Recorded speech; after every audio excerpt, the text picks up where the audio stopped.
السلام علیکم ناظرین، میں ہوں جبرار خان اور آپ دیکھ رہے ہیں پاکستان کی آواز یوٹیوب چینل۔ ناظرین، میرے ساتھ موجود ہے جہلمی، جن کو جہنمی بھی کہا جاتا ہے، انجینئر محمد علی مرزا صاحب۔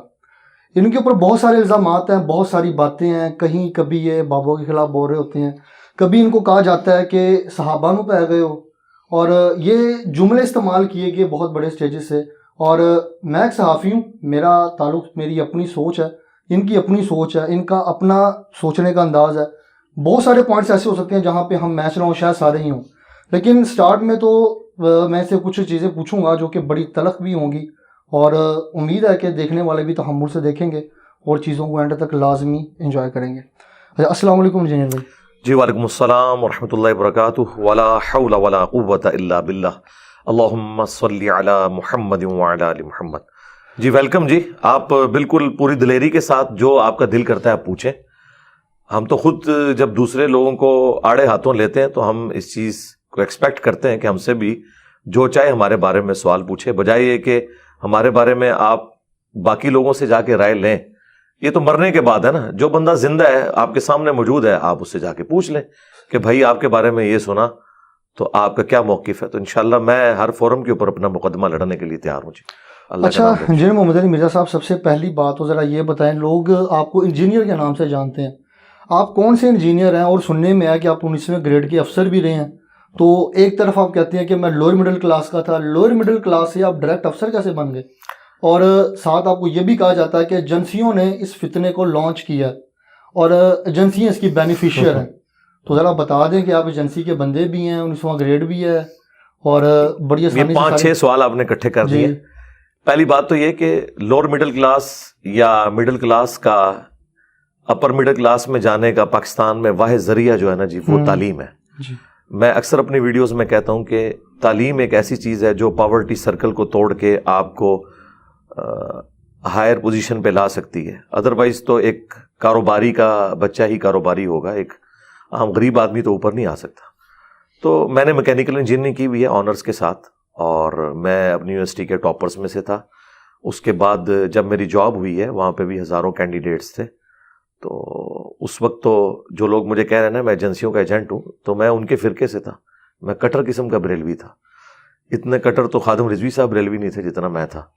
تو جب میری یہ جاب ہوئی ہے، اور میرا خیال ہے شاید اس پوزیشن میں ہوتا تو وہ جاب بھی نہ ہوتی، کیونکہ پھر تو کئی لوگ جو ہیں وہ میری فرقہ وارانہ اس چیز کو دیکھ رہے ہوتے ہیں۔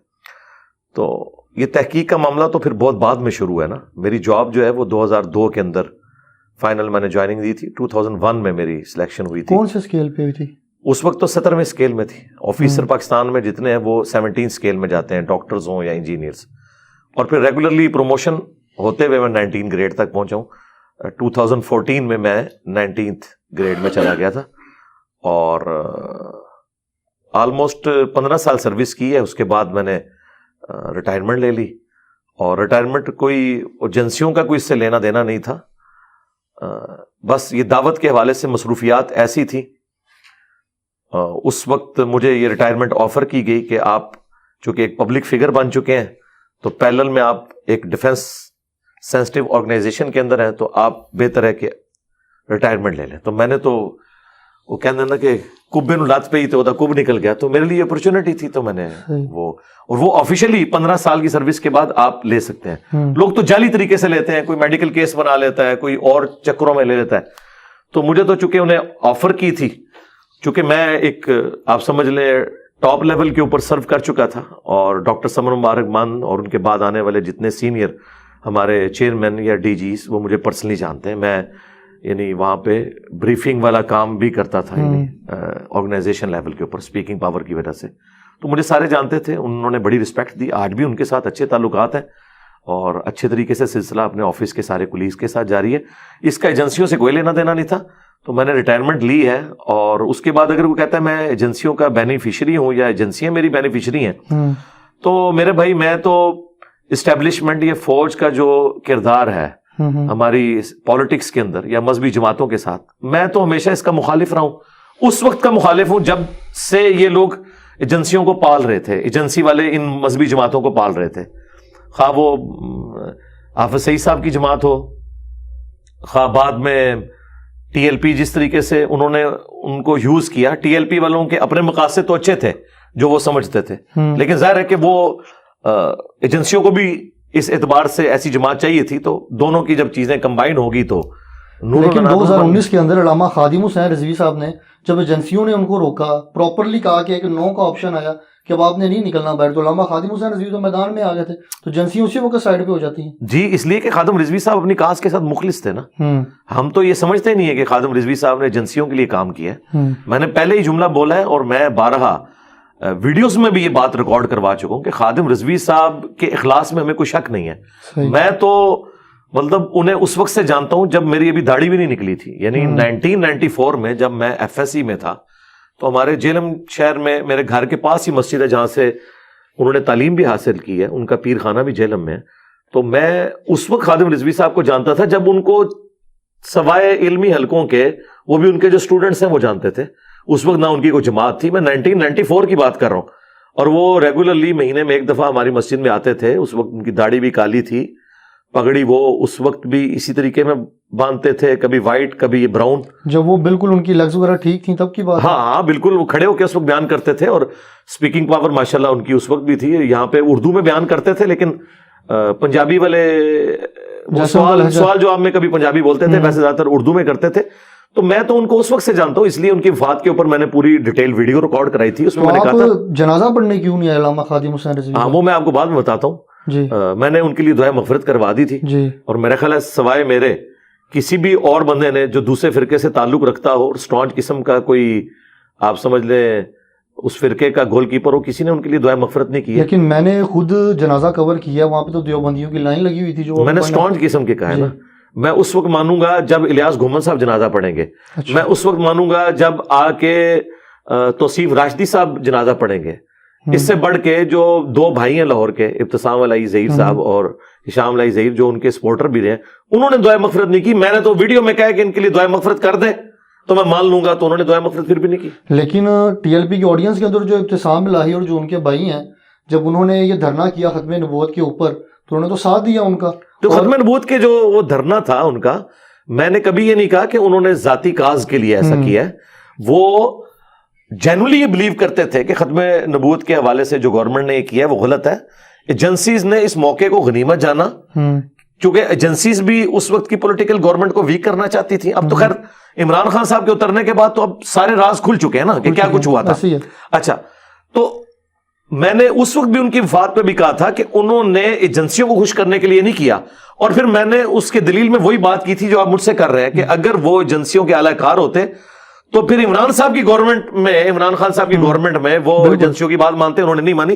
ان کے اخلاص میں کوئی شک نہیں ہے, ہمیں ان سے ان کے اخلاص میں نہیں, صرف ہمارا ان سے یہ گلا تھا کہ وہ جو ان کی تحریک تھی وہ ختم نبوت تحریک نہیں ہونی چاہیے تھی, وہ اینٹی قادیانی تحریک ہونی چاہیے تھی. اس کی وجہ یہ ہے کہ ختم نبوت تحریک اس وقت ہوگی جب آپ چشتی رسول اللہ کو بھی غلط کہیں. سر میں خود ٹی ایل پی کو مطلب پراپرلی کوریج کرتا ہوں. چشتی رسول اللہ کی آج تک بات ہی نہیں ہوئی وہاں پہ, نہ کوئی مانتا ہے چشتی رسول اللہ کو. آپ بھی ہر ویڈیو کے اندر ہم سن رہے ہوتے ہیں چشتی رسول اللہ, یہ چشتی رسول اللہ پارٹی ہے, لیکن ایسا کچھ ہے ہی نہیں. نہیں, وہ اس لیے وہ تو کبھی آپ تبلیغی جماعت کے اجتماع میں بھی نہیں سنیں گے اشرف علی رسول اللہ پارٹی. تو بریلوی تو سارے انہیں اشرف علی رسول اللہ پارٹی مانتے ہیں. کیوں مانتے ہیں؟ اور خود احمد بریلوی صاحب نے جو حسام الحرمین لکھی ہے اور ان پہ کفر کے فتوے لگائے ہیں, وہ انہی گستاخانہ عبارتوں کے اوپر لگائے ہیں, تو بریلوی تو مانتے ہیں نا. خود تو نہیں کوئی اپنے آپ کو کہے گا, تو کیا دیوبندیوں نے ماننا شروع کر دیا میں نے وہاں پہ کافی لوگوں سے پوچھا, بڑے علماء کرام سے پوچھا, وہ کہتے ہیں ہم تو چشتی رسول اللہ کو ٹھیک سمجھتے ہیں. ہاں ادھر بھی آ جائے نا, وہ ٹھیک سمجھتے نہیں ہیں. تو ان سے یہ پوچھیں کہ یہ مناظرے کیوں لڑتے رہے ہیں بریلویوں کے اور اہل حدیث کے جو مناظرے ہوئے ہیں اس میں باقاعدہ بریلویوں نے چشتی رسول اللہ کو ڈیفینڈ کیا ہوا ہے. کس نے مناظرہ لڑا؟ مناظرہ لڑا تھا وہ نوری صاحب نے, وہ جو کہنا میں قلعہ ٹھوکاں گا, وہ جو گندا قسم کا مناظرہ یوٹیوب پہ مشہور ہے. دونوں طرف جو روڈ لینگویج یوز ہو رہی ہے, ایک طرف وابی بیٹھا ہوا ہے, ایک طرف بریلوی بیٹھا ہوا ہے, اس میں وہ مولوی بیٹھے ہوئے سارے بیچ میں, اور وہ چشتی رسول اللہ کو ڈیفینڈ کر رہے ہیں اور کہہ رہے ہیں وہ خاص حالت میں تھے. صحیح, ہاں تو وہ ڈیفینڈ کرتے ہیں اس کو.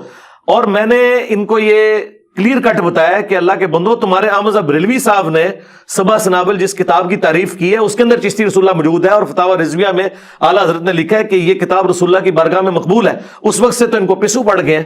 تو کوئی بندہ جڑا بڑھے نا اور کہ اعلیٰ حضرت نے غلط کیا ہے, ان کو نہیں پتا چلا. اور مجھے بتائیں, لاہور سے تحریک لبیک نکلی ہے, لاہور ہی سے چشتی رسول اللہ ان کے اپنے فرقے کے لوگ پرنٹ کر رہے ہیں.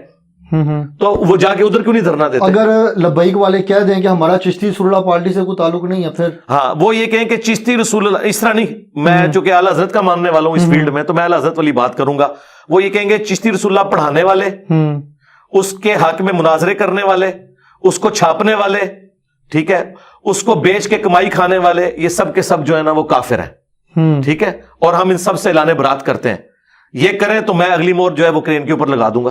تو اور ٹائم قیامت تک ہے، وہ کبھی بھی نہیں کہیں گے. یہ جو الیکشن ہونے والے 2023 میں، اس میں مور کس پہ لگا؟ میں کرین پہ لگا دوں گا نا، اگر وہ ان گستاخانہ عبارتوں سے اعلان برات کر دیں. اور لیکن اس طریقے سے کریں جو اعلیٰ حضرت نے سکھایا ہے. وہ اعلیٰ حضرت کہتے ہیں نا ان کے کفر میں شک کرنے والا بھی کافر. یہ کہ چشتی رسول اللہ چھاپنے والا، اسے پرنٹ کرنے والا، اس کو بیچنے والا، اس کے حق میں مناظرے کرنے والا، وہ بھی کافر، اور ان کے کفر میں شک کرنے والا بھی کافر. اب یہ نہ کہیں کہ کتابیں تبدیل ہو گئی ہیں، کتابیں تبدیل ہو گئی ہیں تو اب ان کا راگ لاب رہے ہیں. کتابیں تو تبدیل ہو گئی ہیں. نہیں، کتابیں تبدیل ہو گئی ہیں تو پہلے مناظرہ کیوں کر رہے تھے؟ اس کا مطلب ہے کہ میں ان کا مجدد ہوں جس نے آ کے انہیں بتایا کہ کتابیں تبدیل ہو گئی ہیں. لیکن غلطی مان لی ہے نا. غلطی نہیں، غلطی انہوں نے یہ مانی نہیں ہے.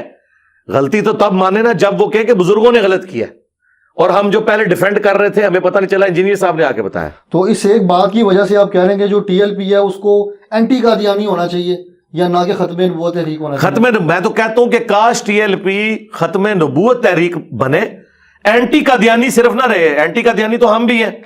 ہم ختم نبوت پہ چاہے غلام احمد قادیانی دجال ڈاکہ مارے، چاہے اشرف رسول اللہ کلمے کو انڈورس کر کے ڈاکہ مارے، چاہے چشتی رسول اللہ کو انڈورس کر کے کوئی ڈاکہ مارے، خواہ کشف مجوب کی وہ جو گستاخانہ عبارتیں ہیں صاحب اور سکر کی، یا بازی بستامی کا کہنا کہ میرا جھنڈا محمد کے جھنڈے سے بڑا ہوگا، اور تذکرۃ الاولیاء میں سبحانی ما اعظم شانی جتنی گستاخانہ عبارتیں میں نے ہائی لائٹ کی ہیں، یہ ساری کی ساری گستاخانہ عبارتوں کو گستاخانہ سمجھے. میں تو اعلیٰ حضرت کے نامکمل مشن کی تکمیل کر رہا ہوں. اعلیٰ حضرت نے تو گستاخیاں صرف دیوبندیوں کی پکڑی تھی. میں نے اسام الارمین میں جو اعلیٰ حضرت کے فتوے ہیں ان فتووں کو انڈورس کیا ہے ان گستاخانہ عبارتوں کے اوپر، لیکن وہ ادھوری باتیں ہیں جو ان کے بزرگوں نے کام ڈالا ہے نا، وہ اعلیٰ حضرت نے چھوڑ دیا تھا، وہ نامکمل مشن میں نے تکمیل کی ہے الحمدللہ. اچھا، یہ جو دیکھنے میں آ رہا ہے کہ آپ اپنی ایسے محسوس ہوتا ہے کہ آپ اپنی مرضی کی چیزیں نکالتے ہیں، مرضی کی چیزیں نکال کے عوام کے سامنے رکھ دیتے ہیں، اور پھر ساتھ کہہ رہے ہوتے ہیں جی آپ صلی اللہ علیہ وسلم نے بھی تبلیغ کی، اور آپ جو تبلیغ کا طریقہ کار اپنا رہے ہیں وہ تو ایسا لگ رہا ہے کہ فتنہ بازی کر رہے ہیں، جیسے دوسرے فرقوں نے کیا. اہل حدیثوں نے کیا کیا؟ انہوں نے اپنی مرضی کی چیزیں نکالی، ہر بندے نے اپنی مرضی کی چیزیں نکالی. پھر آپ نے کوئی نیا کام کیا کیا؟ آپ نے تو وہی کیا جو ساروں نے کیا. جی، میں نے نیا کام یہ کیا ہے کہ جو اہل حدیث دیوبند بریلوی اور شیعہ نے اپنی اپنی مرضی کی چیزیں نکالی تھی نا، میں نے وہ ساری لے لی ہیں. یعنی اسی لیے آپ دیکھیں کہ میرے خلاف کلپ یہ بنتا ہے، یہ چھپا ہوا رافضی ہے. اس کا مطلب یہ ہے کہ سنی مجھے سمجھتے ہیں کہ یہ ہم میں سے نہیں ہے، یہ رافضی ہے.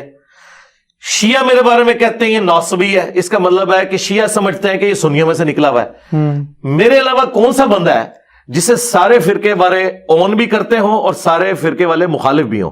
ہم یہ کہتے ہیں کہ میرا ایک نظریہ بھی ایسا نہیں ہے جو اس پلانٹ ارتھ پہ مجھ سے پہلے عقیدے کی فارم میں ایگزسٹ نہ کرتا ہوں. مثلا میں اگر رفع الیدین کے اوپر زور دیتا ہوں نا، تو کیا اہل حدیث رفع الیدین پہ زور نہیں دیتے؟ اگر میں سیدنا علی کے حق میں بولتا ہوں اور بنو امیہ کی مخالفت کرتا ہوں تو مجھ سے بڑھ کر کیا شیعہ اس مخالفت نہیں کرتے؟ اگر میں حیات النبی کے حق میں بولتا ہوں تو کیا دیوبند اور بریلوی حیات النبی کو نہیں مانتے؟ میرا کوئی ایک نظریہ بھی ایسا نہیں جو میں نے آ کے لانچ کیا ہو. ہاں، یہ درست تھا کہ میں نے بریلویوں کی جو باتیں حق میں دیکھی انہیں انڈورس کیا، چاہے مجھے اہل حدیث کی گالیاں کھانی پڑی. جو اہل حدیث کی باتیں درست تھی میں نے انہیں انڈورس کیا اور اڈاپٹ کیا، خواہ مجھے بریلویوں کی گالیاں کھانی پڑی. میں نے سنیوں کی باتیں لی، وہ والی جو کتاب و سنت کے مطابق درست تھی، میرے مطابق نہیں، کتاب و سنت کے مطابق. ہمیں تو افسوس ہے کہ ہمارے اوپر اگر کوئی رد بھی کرتا ہے نا تو گالی گلوچ کرتا ہے. ہمارا علمی رد کرے کہ میں نے جو چیز ہائی لائٹ کی ہے یہ ویسے لکھی ہوئی ہے یا نہیں لکھی ہوئی، اس کے اوپر بات کریں. یہ کیا کہنا ہے ایجنسیوں کا بندہ ہے، اس طرح کی تو آپ ادبی گالی جس کو مرضی دے دیں. وہ تو مجھے بتائیں، دیوبندی کہتے ہیں کہ احمد صاحب بریلوی جو ہے یہ انگریزوں کا ایجنٹ تھا. بریلوی کہتے ہیں کہ علماء دیوبند جو ہے پاکستان بنانے کے مخالف تھے، یہ بھی انگریزوں کے ایجنٹ تھے. دیوبندیوں نے تو باقاعدہ کہا ہے کہ احمد نام کے بندے، غلام احمد قادیانی، غلام پرویز، احمد صاحب بریلوی، وہ کہتے ہیں تینوں کے نام میں احمد آتا ہے. ان تینوں نے جو ہے نا وہ دین کے ساتھ جو ہے وہ کھلواڑ کیا. وہ تو سارے ایک دوسرے کے بارے میں کہتے ہیں. الحمدللہ میں نے اپنی مرضی کا دین نہیں لیا، میں نے ساروں کے اندر جو اچھائیاں تھی وہ لے لی. اسی لیے آپ دیکھیں سارے فرقوں کی جو عوام ہے نا وہ مجھے ویلکم کہتی ہے، مولوی گالیاں نکالتے ہیں.